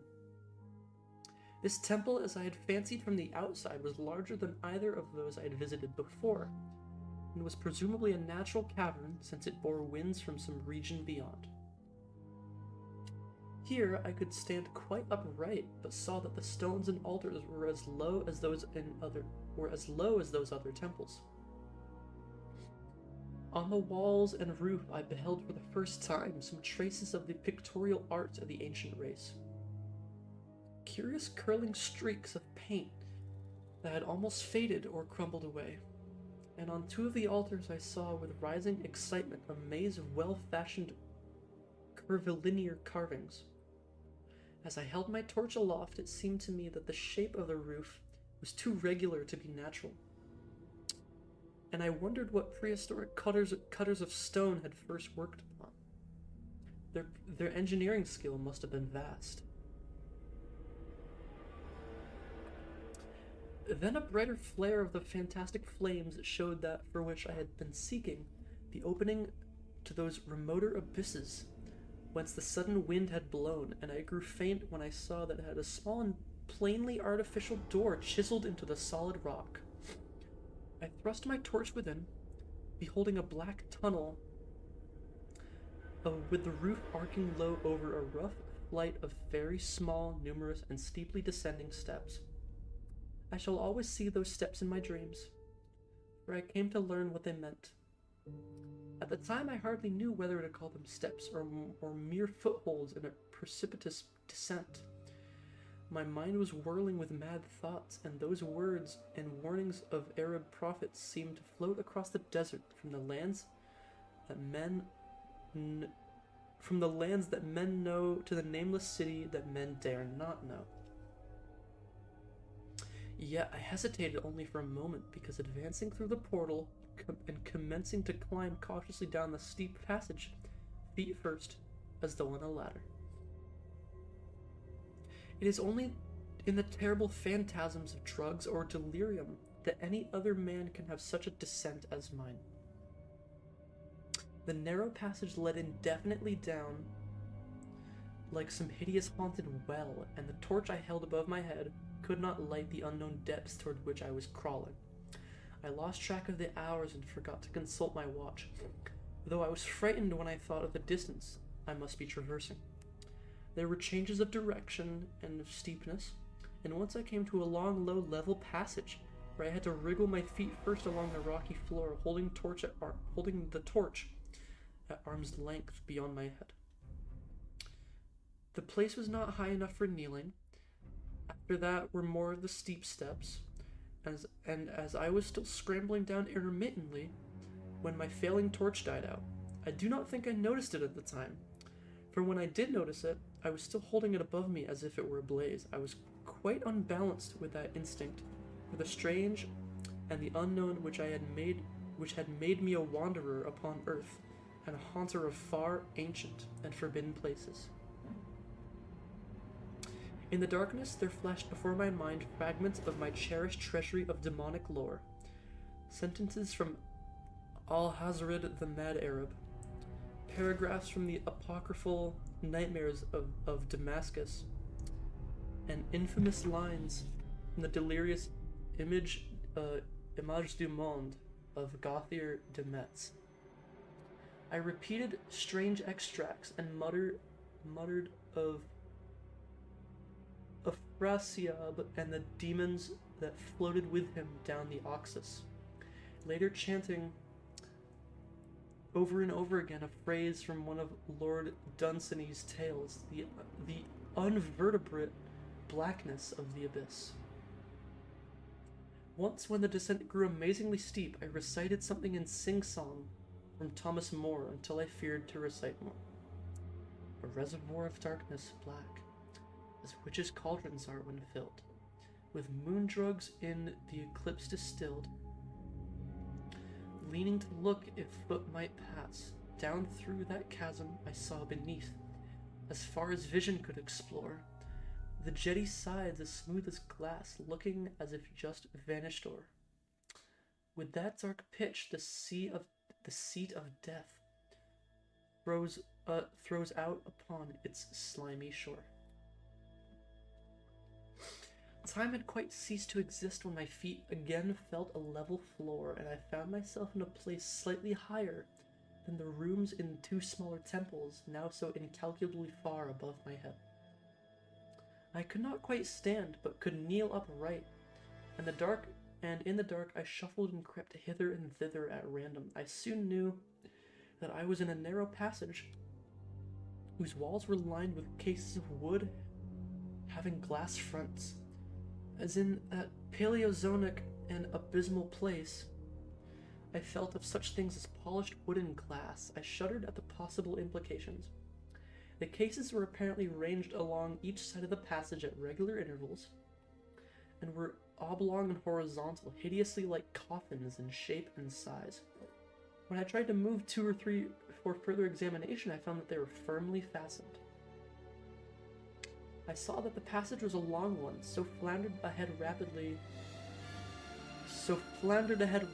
in a creeping run that would have seemed horrible had any eye watched me in the blackness, crossing from side to side occasionally to feel of my surroundings and be sure the walls and rows of cases still stretched on. Man is so used to thinking visually that I almost forgot the darkness and pictured the endless corridor of wood and glass in its low-studded monotony, as though I saw it. And then in a moment of indescribable emotion, I did see it. Just when my fancy merged into real sight, I cannot tell. But there came a gradual glow ahead, and all at once I knew what I saw in the dim outlines of the corridor and in the cases, revealed by some unknown subterranean phosphorescence.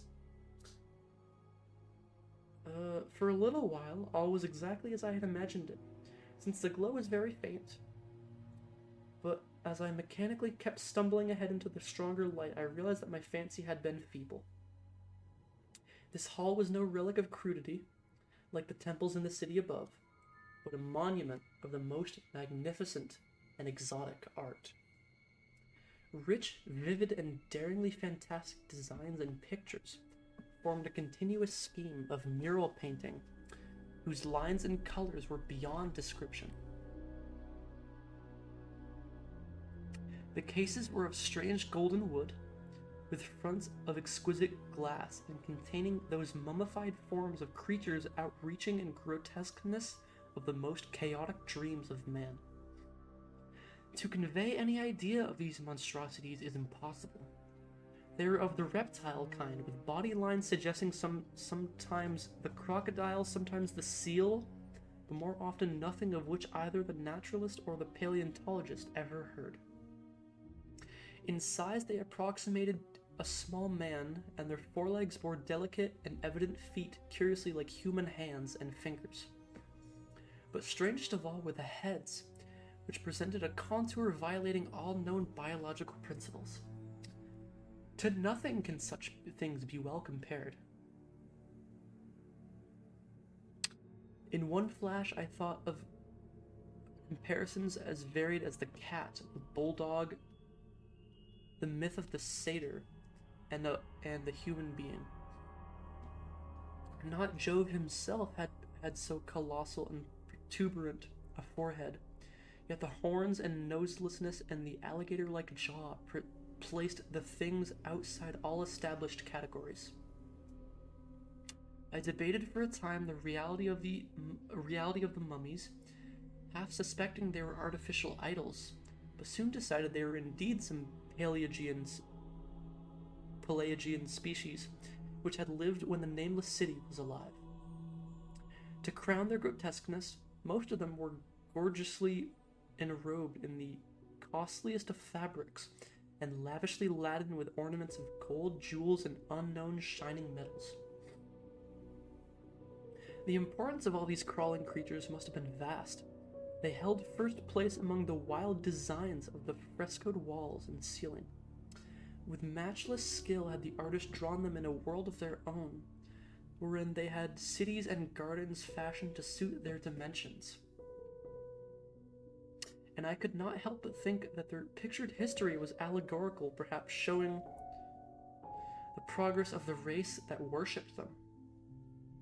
These creatures, I said to myself, were to men of the timeless city what the she-wolf was to Rome, or some totem beast is to a tribe of Native Americans.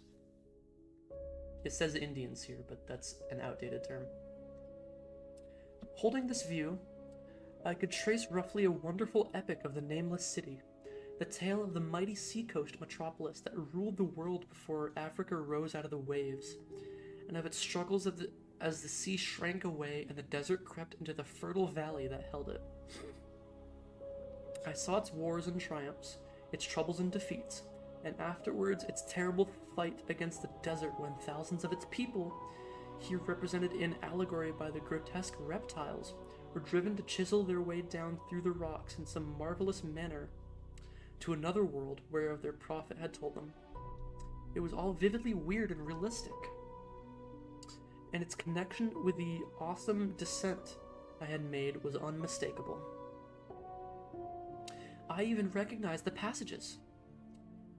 As I crept along the corridor toward the brighter light, I saw later stages of the painted epic, the leave-taking of the race that had dwelt in the nameless city, and the valley around for 10 million years, and the race whose souls shrank from quitting scenes their bodies had known for so long, where they had settled as nomads in the earth's youth, hewing in the virgin rock whose primordial shrines as which they had never ceased to worship. Now that the light was better, I studied the pictures more closely, and remembering that the strange reptiles must represent the unknown men, pondered upon the customs of the nameless city. Many things were peculiar, I hate that word, peculiar, and inexplicable. Civilization, which included a written alphabet, had seemingly risen to a higher order than those immeasurably later civilizations of Egypt and Chaldea. Yet there were curious omissions. I could, for example, find no pictures to represent deaths or funeral customs, save such as were related to wars, violence, and plagues. And I wondered at the retinence shown concerning natural death. It was as though an ideal of immortality had been fostered as a cheering illusion. Still nearer the end of the passage were painted scenes of the utmost picturesqueness and extravagance, contrasted views of the nameless city and its desertion and growing ruin, and of the strange new realm of paradise to which the race had hewed its way through the stone. In these views, the city and the desert valley were shown always by moonlight, golden nimbus hovering over the fallen walls, and half revealing the splendid perfection of former times, shown spectrally and elusively by the artist. The paradisal scenes were almost too extravagant to be believed, portraying a hidden world of eternal day filled with glorious cities and ethereal hills and valleys. At the very last, I thought I saw signs of an artistic anticlimax. The paintings were less skillful, and much more bizarre than even the wildest of the earlier scenes. Seemed to record a slow decadence of the ancient stock, coupled with growing ferocity toward the outside world from which it was driven by the desert. The forms of the people, always represented by the sacred reptiles, appeared to be gradually wasting away though their spirit, as shown hovering above the ruins by moonlight, gained in proportion. Emaciated priests, displayed as reptiles in ornate robes, cursed the upper air and all who breathed it, and one terrible final scene showed a primitive-looking man, perhaps a pioneer of ancient Iram, the city of pillars, torn to pieces by members of the elder race. I remember how the Arabs feared the nameless city, and was glad that beyond this place the grey walls and ceiling were bare. As I viewed the pageant of mural history, I had approached very closely the end of the low-ceiling hall, and was aware of a gate through which came all the illuminating phosphorescence. Creeping up to it, I cried aloud in transcendent amazement at what lay beyond. For instead of other and brighter chambers, there is only an illimitable void of uniform radiance, such as one might fancy when gazing down from the peak of Mount Everest upon a sea of sunlit mist. Behind me was a passage so cramped that I could not stand upright in it. Before me was an infinity of subterranean effulgence. Reaching down from the passage into the abyss was the head of a steep flight of steps, small numerous steps like those of black passages I had traversed. But after a few feet, the glowing vapors concealed everything, swung back open against the left-handed wall of the passage was a massive door of brass, incredibly thick and decorated with fantastic bas reliefs, which could, if closed, shut the whole inner world of light away from the vaults and passages of rock. I looked at the steps, and for the nonce not dared try them. I touched the open brass door and could not move it. Then I sank prone to the stone floor, my mind aflame with prodigious reflections which not even a death-like exhaustion could banish. Stand back up in my chair. I'm kind of sliding a little bit. As I lay still with closed eyes, free to ponder, many things I had slightly noted in the frescoes came back to me with new and terrible significance. Scenes representing the nameless city in its heyday, the vegetation of the valley around it, and that distant lands with which its merchants traded. The allegory of crawling creatures puzzled me by its universal prominence, and I wondered that it would be so closely followed in a pictured history of such importance in the frescoes of the nameless city that had been shown in proportions fitted to the reptiles. I wondered what its real proportions and magnificence had been, and reflected a moment on certain oddities I had noticed in the ruins. I thought curiously of the lowness of the primal temples and of the underground corridor, which were doubtless hewn thus out of deference and To the reptile deities, they're honored. Though it perforce reduced the worshippers to crawling. Perhaps the very rites here involved a crawling in imitation of the creatures. No religious theory, however, could easily explain why the level passages in that awesome descent should be as low as the temples.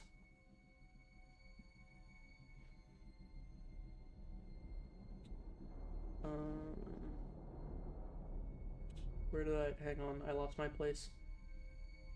And of underground corridor which were doubtless hewn thus out of deference to the reptile deities they're honored, and though it perforce reduced the worshippers to crawling, perhaps the very rites here involved a crawling in imitation of the creatures.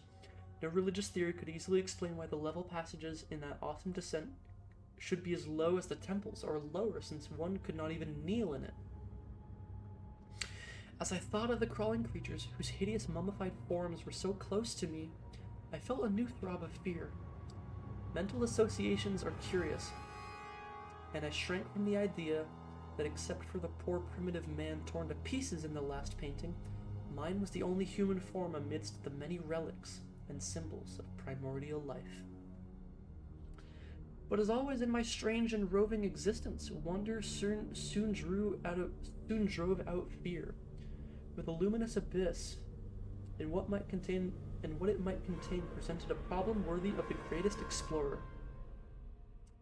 That a weird world of mystery lay far down that flight of peculiarly small steps I could not doubt, and I hoped to find there those human memorials which the painted corridor had failed to give.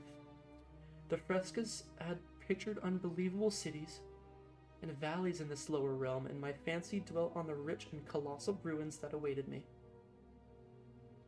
My fears indeed concerned the past rather than the future. Not even the physical horror of my position in that cramped corridor of dead reptiles and antediluvian frescoes, miles below the world I knew and faced by another world of eerie light and mist, could match the lethal dread I felt at the abysmal world of eerie light and mist. What? Lethal dread I felt at the abysmal antiquity of the scene and its soul. An ancientness so vast that the measurement is feeble seemed to leer down from the primal stones and rock-hewn temples of the nameless city. While the very latest of the astounding maps in the frescoes showed oceans and continents man has forgotten, with only here and there some vaguely familiar outline of what could have happened in the geological ages since the paintings ceased and the death-hating race resentfully succumbed to decay. No man might say. Life had once teemed in these caverns and the luminous realms beyond. Now I was alone with the vivid relics, and I trembled to think of countless ages throughout which these relics had kept a silent, deserted vigil. We're almost to the end, guys. Don't worry. Suddenly, there came another burst of that acute fear which had intermittently seized me ever since I first saw the terrible valley and the nameless city under a cold moon. And despite my exhaustion, I found myself starting frantically to a sitting posture and gazing back along the black corridor toward the tunnels that rose to the outer world. My sensations were like those which had made me shun the nameless city at night, and were as inexplicable as they were poignant. In another moment, however, I received a still greater shock in the form of a definite sound, the first which had broken the utter silence of these tomb-like depths. It was a deep, low moaning, as of a distant throng of condemned spirits, and came from the direction in which I was staring.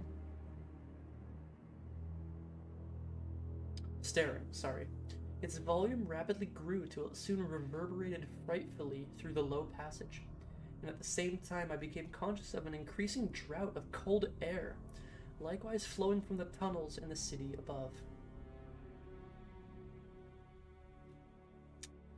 The touch of this air seemed to restore my balance, for I instantly recalled the sudden gusts which had arisen around the mouth of the abyss each sunset and sunrise, one of which had indeed revealed the hidden tunnels to me. I looked at my watch and saw that sunrise was near, so I braced myself to resist the gale that was sweeping down its cavern home as it had swept forth at evening. My fear again waned low, since a natural phenomenon tends to dispel broodings over the unknown. More and more madly poured the shrieking, moaning night wind into the gulf of the inner earth. I dropped prone again and clutched vainly at the floor for fear of being swept bodily through the open gate to the phosphorescent abyss. Such fury I had not expected, and as I grew aware of an actual slipping of my form toward the abyss, I was beset by 1,000 new terrors of apprehension and imagination. The malignancy of the blast awakened incredible fancies. Once more I compared myself shudderingly to the only human image in that frightful corridor, the man who was torn to pieces by the nameless race, for in the fiendish clawing of the swirling currents there seemed to abide a vindictive rage, all the stronger because it was largely impotent. I think I screamed frantically near the last. I was almost mad, but if I did so, my cries were lost in the hellborn babble of the howling wind wraiths. I tried to crawl against the murderous invisible torrent, but I could not even hold my own, and I was pushed slowly and inexorably toward the unknown world. Finally, reasons must have fully snapped, for I fell to babbling over and over that unexplainable couplet of the mad Arab who dreamed of the nameless city. That is not dead which can eternal lie, and with strange eons even death may die. Only the grim brooding desert gods know what really took place, what indescribable struggles and scrambles in the dark I endured, or what Abaddon guided me back to life, where I must always remember and shiver in the night wind till oblivion, or worse, claims me. Monstrous, unnatural, colossal was the thing, too far beyond all the ideas of man to be believed except in the silent, damnable small hours of the morning when one cannot sleep. I have said that the fury of the rushing blast was infernal, cacodemonical, and that its voices were hideous with the pent-up viciousness of the desolate eternities. Presently, these voices, while still chaotic before me, seemed to my beating brain to take articulate form behind me. And down there in the grave of unnumbered eon-dead antiquities, leagues below the dawn-lit world of men, I heard the ghastly cursing and snarling of strange-tongued fiends.